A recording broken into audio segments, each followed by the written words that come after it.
கர்த்தருக்கு ஸ்தோத்திரம். சங்கீதங்கள் புஸ்தகம் 91 சங்கீதம் 14 வசனம். அவன் என்னிடத்தில் வாஞ்சியாயிருக்கிறபடியால் அவனை விடுவிப்பேன். என் நாமத்தை அவன் அறிந்திருக்கிறபடியால் அவனை உயர்ந்த அடைக்கலத்திலே வைப்பேன். கர்த்தருடைய பரிசுத்த நாமம் துதிக்கப்படுவதா. கர்த்தர் நல்லவர், அவர் கிருபை என்றும் உள்ளது. இந்த நாள் தியானத்துக்கு ஆண்டவர் தந்த அந்த 91 சங்கீதம் 14 வசனத்துக்காக ஆண்டவரை துதிக்கிறேன், சோதரிக்கிறேன். இந்த வசனத்திலே இந்த இடத்தில் இந்த சங்கீதக்காரன் சொல்லுகிறார், அவன் என்னிடத்தில் வாஞ்சியாக இருக்கிறபடியால் என்று சொல்லி. அப்போ இந்த வசனத்தில் முதல் பகுதியில் இந்த வாஞ்சை குறித்து அதே பேசுகிறது வசனம். அப்போ வாஞ்சியாக இருக்க வேண்டும். வாஞ்சியாக இருந்தால் தான் ஆண்டவர் என்ன பண்ணுவாராம், விடுவிப்பாராம். அவனை என்ன பண்ணுவாராம், உயர்ந்த அடைக்கலத்தில் வைப்பேன் என்று சொல்லுகிறார். அப்போ ஒவ்வொரு தெய்வத்துடைய ஜனங்களுக்கும், தேவனுடைய பிள்ளைகளுக்கும், தேவனுடைய ஊழியர்களுக்கும், இயேசுவால் அறிந்து கொள்ளப்பட்ட ஒவ்வொருவருக்கும் அவரிடத்தில் என்ன காணப்பட வேண்டும், வாஞ்சி உள்ளவங்களாக காணப்படணும். ஒவ்வொருவரும் வாஞ்சி உள்ளவங்களாக காணப்பட வேண்டும். ஆண்டவரை அதிகம் தேடக்கூடியவங்களாக காணப்பட வேண்டும். அவரிடத்தில் நம்பிக்கை உள்ளவங்களாக காணப்பட வேண்டும். அவரிடத்தில் நாம் எதையாவது பெற்றுக்கொள்ள வேண்டும், எதையாவது நாம் அறிந்து கொள்ள வேண்டும், எதையாவது தெரிந்து கொள்ள வேண்டும் என்கிற காரியத்தில் நாம் உள்ள எப்போதும் எப்படி காணப்படணும், ஒரு வாஞ்சியோடு காணப்பட வேண்டும். ஒரு ஆர்வத்தோடு, ஒரு அதிக ஈடுபாடோடு நாம் காணப்படும் போது ஆண்டவர் என்ன பண்ணுவார், நமக்கு விடுவிப்பேன் என்று சொல்லுகிறார். அப்போ விடுவிக்கிறான். எதில்தான் விடுவிப்பார், இந்த உலக பிரகாரமான எல்லா விதமான ஆசாபாசங்கள், உலகத்தின் அன்புகள், உலகத்தின் காரியங்கள் அநேகவற்றை சொல்லலாம். அதிலிருந்து எல்லாம் ஆண்டவர் என்ன பண்ணுவார், ஒரு பெரிய விடுதலை தருவார்.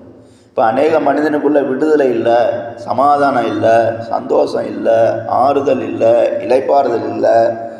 ஏன் இதுக்கெல்லாம் காரணம் என்ன, அவன் ஆண்டவரை வாஞ்சையோடு தேடுவதில்லை.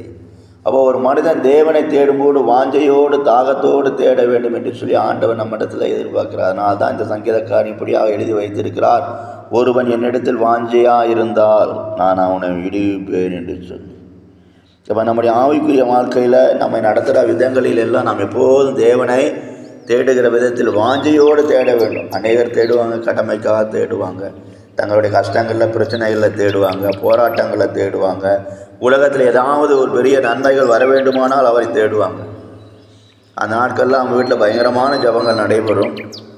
போராடி ஜெபிப்பாங்க, முழங்காலின்னு ஜெபிப்பாங்க, உபவாசம் எடுத்து ஜெபிப்பாங்க.